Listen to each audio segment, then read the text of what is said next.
Hello friends, વધેલી રોટલીમાંથી આટલો tasty નાસ્તો તમે ક્યારેય બનાવ્યો પણ નહીં હોય અને ખાધો પણ નહીં હોય. તો ચલો આપણે બનાવવાનું સ્ટાર્ટ કરીએ. ખૂબ જ ટેસ્ટી બને છે. તો આ બે નાના નાના બટાકાને બાફીને મેં એને છોલી અને સાઈડમાં રાખીશું.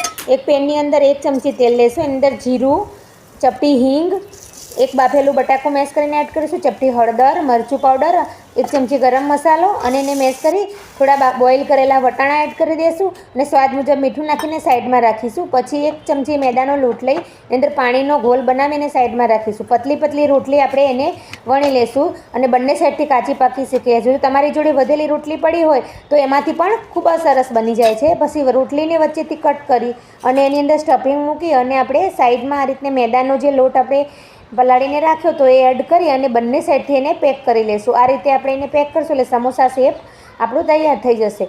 તો ફ્રેન્ડ્સ, તમે આ રીતે એકવાર બનાવજો. ખૂબ જ ઓછા તેલમાં બને છે અને ખૂબ જ હેલ્ધી બને છે અને બાળકોને તમે લંચમાં આપશો તો પણ એમને ખૂબ જ ભાવશે અને એકદમ ઝડપી બની જાય છે.